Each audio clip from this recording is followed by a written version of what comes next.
Our fiscal and economic stimulus aims to help our workers maintain their dignity and keep their heads above water while together as a people we weather the crisis in unity and solidarity with each other.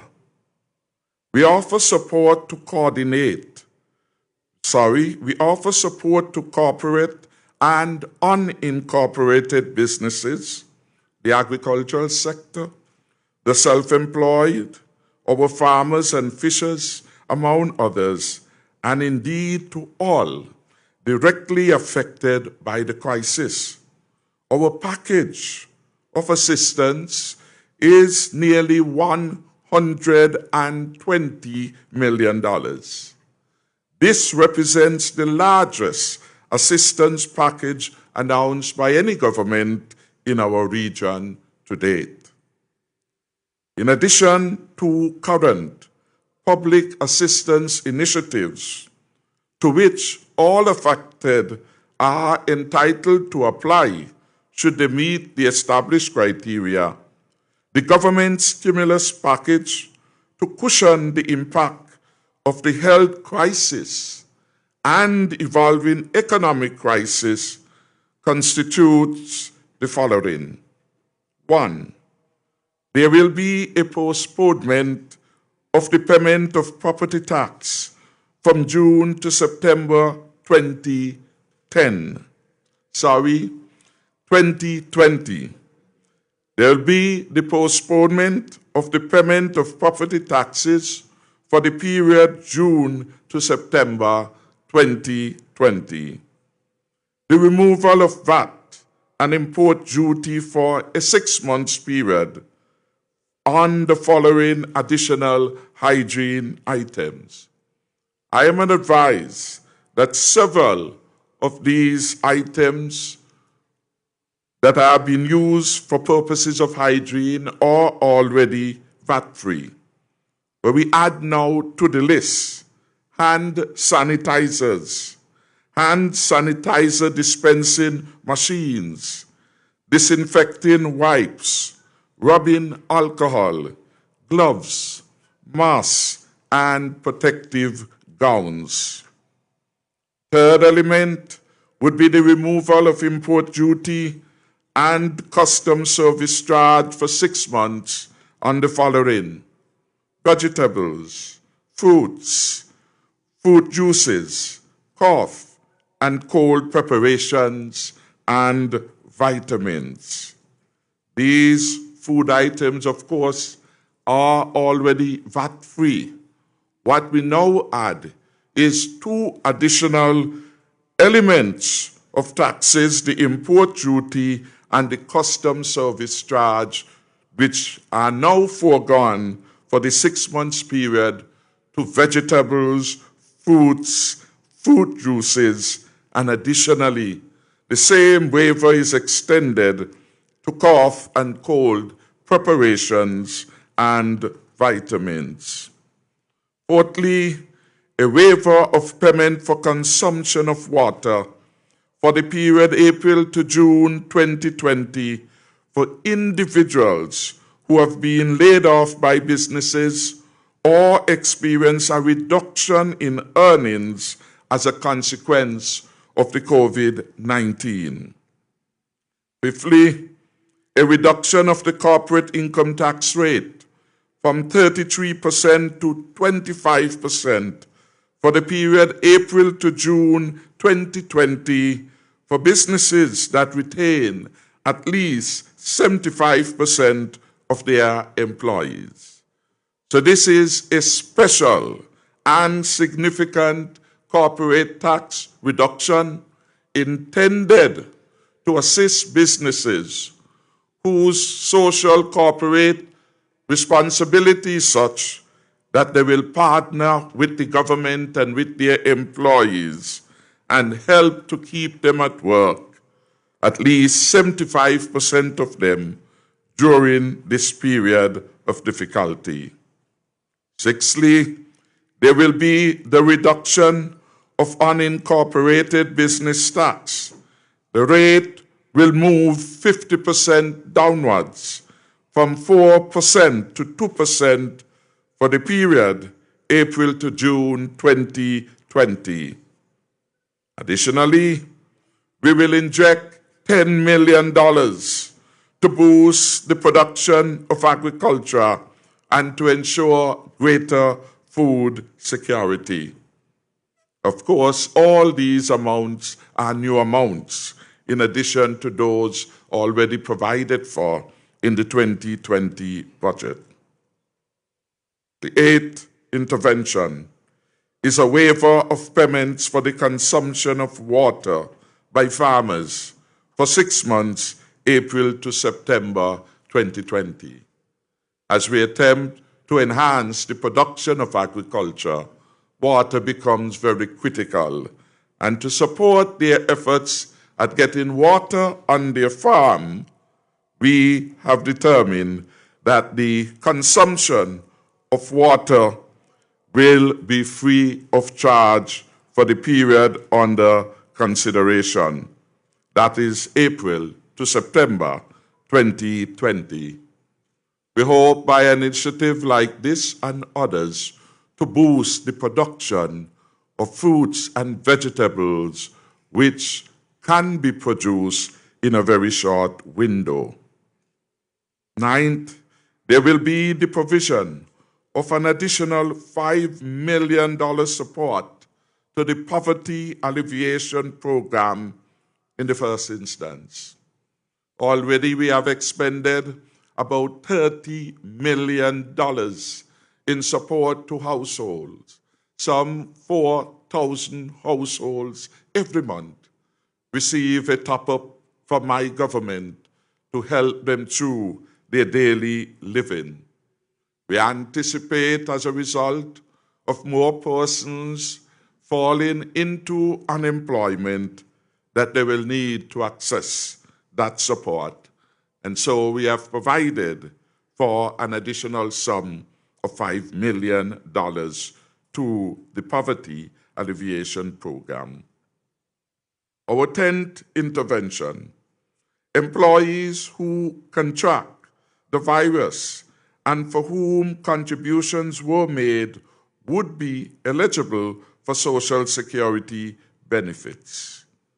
The Social Security Board in this regard will establish a special fund of about $15 million to assist with income support up to a maximum of $1,000 per month for workers whose income would have been impacted by COVID-19.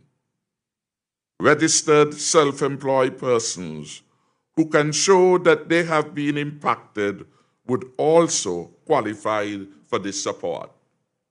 So this will take into consideration the breeders, our taximen, etc., if they are part of the registered self-employed category of workers by the Social Security. 11th initiative.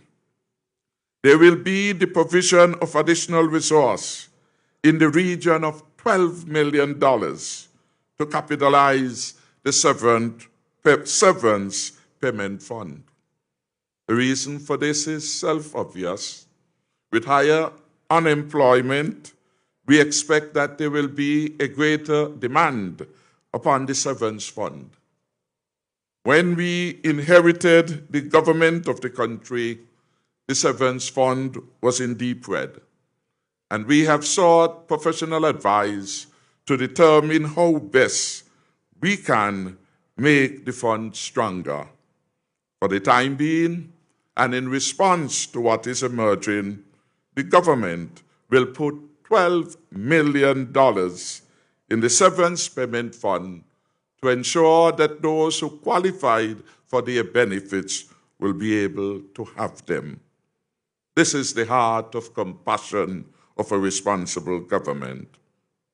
The 12th initiative.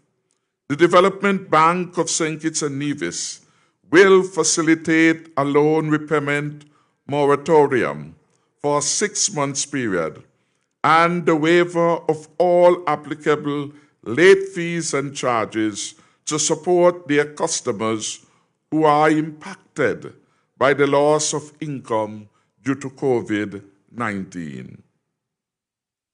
13th initiative. The National Housing Corporation will also implement a moratorium on mortgages for an initial period of 3 months in the first instance. We expect that a more extensive program of support will shortly be finalized by the board. The St. Kitts Electricity Company, SCELEC, and the Nevis Electricity Company, NEVLEC, would implement a moratorium on payments for electricity services for affected businesses and individuals for a 3-month period, April to June, in the first instance. Number 15, there will be fresh sums invested in the popular Fresh Start program to assist the poor and marginalized youths by providing access to capital to fund small and medium-sized business projects. $5 million will be provided in this regard. Number 16, we will provide funding through the Development Bank of St. Kitts and Nevis for mortgage loans to our citizens in the amount of $30 million. I am advised that the first tranche of this amount has already been made available.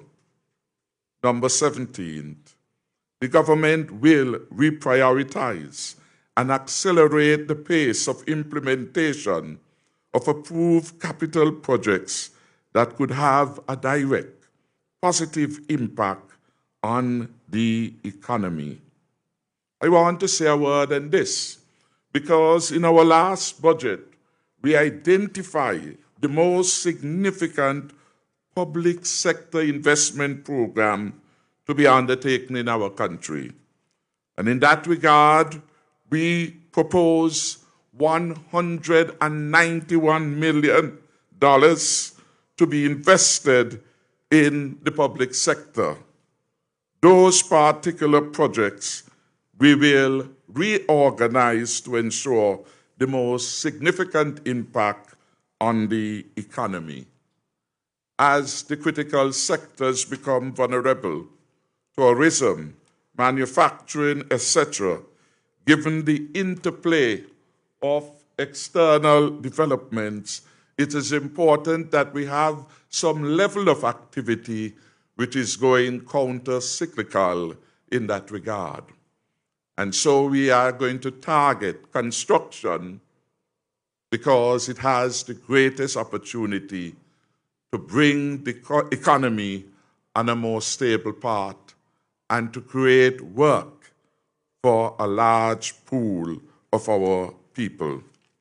I want also to announce that there are several other benefits, and in this regard, I want to point to the discussions that we have had with the cable. The cable, of course, is part of the statutory enterprises.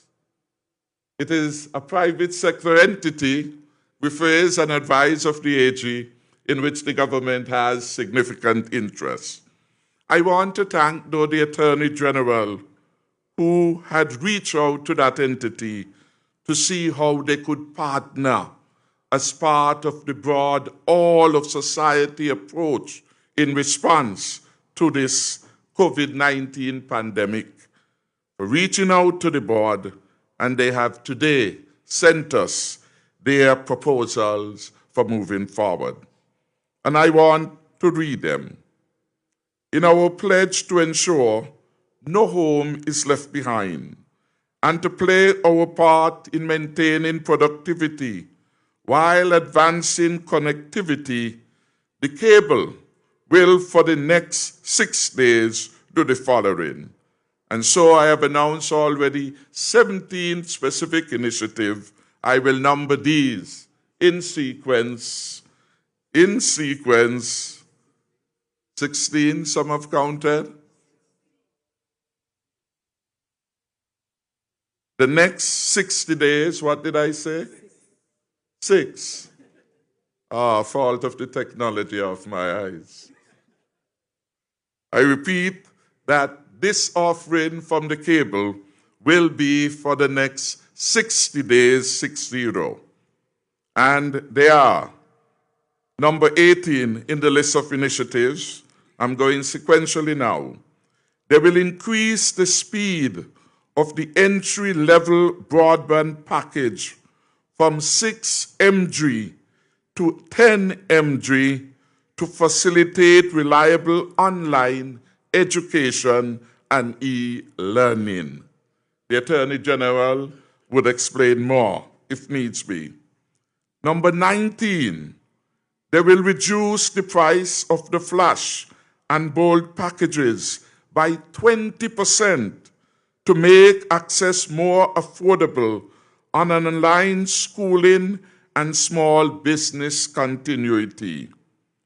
So the flash would move, for example, from $99 to $79, a significant saving of $20. And the bolt will move from $139 to $109. 28th initiative, the reopening of free Wi-Fi hotspots. This would be significant because it means now across the city of Basseterre, you will be able to log in freely. Is that a correct interpretation? Yes, it is, says the Attorney General. So this is legally binding now. Number 21, the cable will waive all late fees. And 22, they will be waiving installation fees also. These are some significant contributions which the cable is making, and I think they deserve a hand of applause in appreciation of this outstanding partnership. I'm advised that they have some further initiatives which they will announce later. But this is a very good start of support. You will note that these initiatives are targeted in the main to those who have been affected by the COVID-19 in a negative way. Principally, some of the measures, however, are such that everyone will benefit from them. Those in relation to, for example, the removal of duty, the removal of VAT in some cases, they will apply across the board. And some of them, for example, the Social Security response is targeted principally to those who would have been affected adversely by the COVID-19.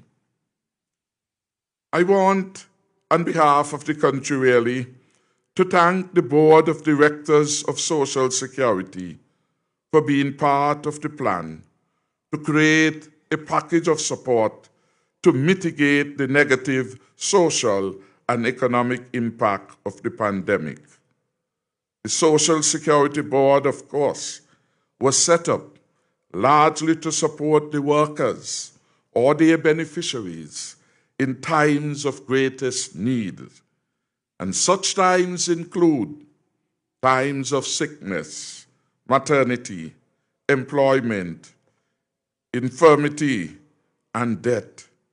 During these times, our workers are most vulnerable and they suffer significant loss in income.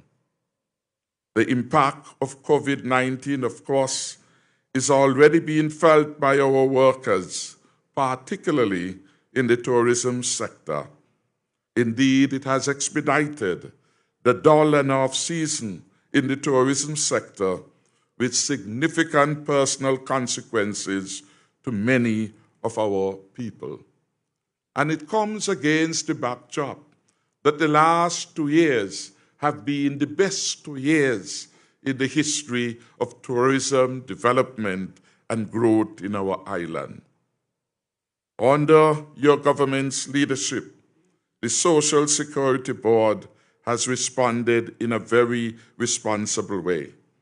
And I must thank my senior minister and Minister of Social Security, who in fact would have intervened with the board to ensure this timely response.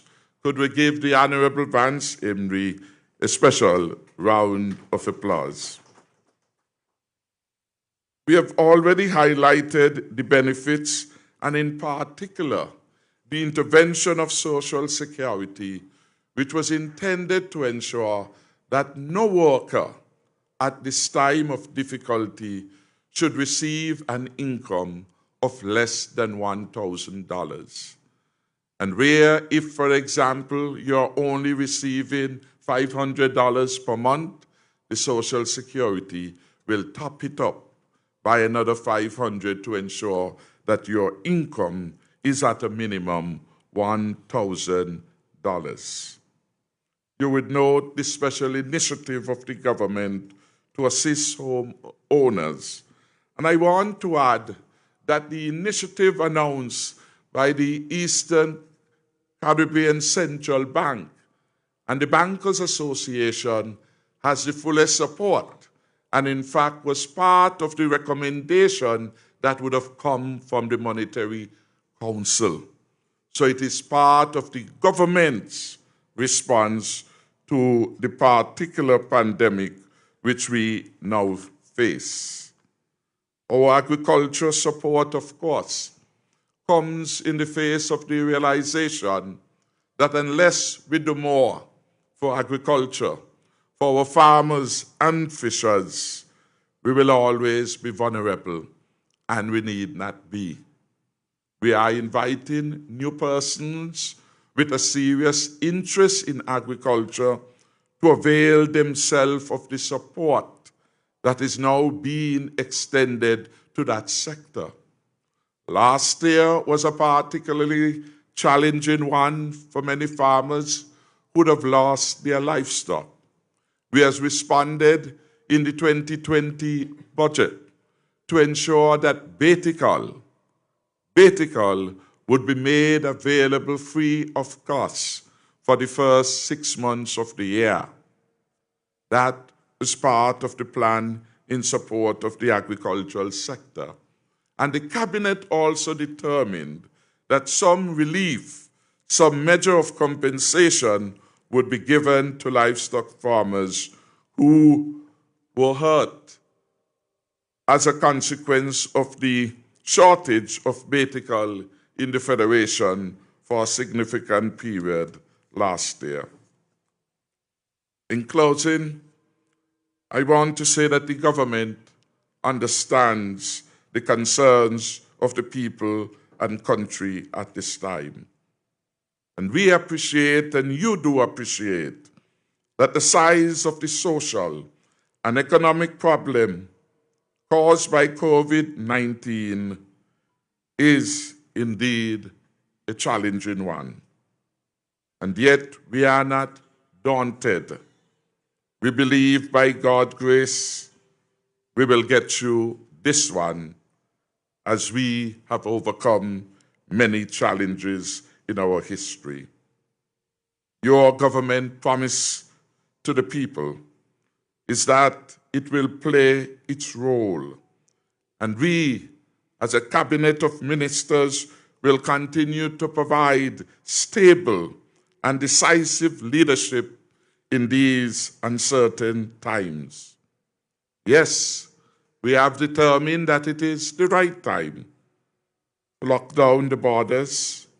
We are investing millions of dollars in our health system and building up on our medical supplies and life-saving gears for our people. And I understand that later today you will have the benefit of seeing what are some of these protective pieces of equipment which are now coming in vogue and are clearly in high demand. I want to thank the medical fraternity and the health ministry for bringing and being able to showcase to those who are here today some of the items in which we have invested. We are, of course, as a government, looking out for our workers, looking out for the farming community and the fishing community. In these initiatives which I have outlined, clearly we have had the interests of the home owners in mind, and we have sought where we can to cushion the impact on all businesses. Indeed, as a government, we are working to a robust plan so that St. Kitts and Nevis can come through this challenge stronger and more united than ever before. We welcome all hands on deck to build a stronger and safer future for St. Kitts and Nevis.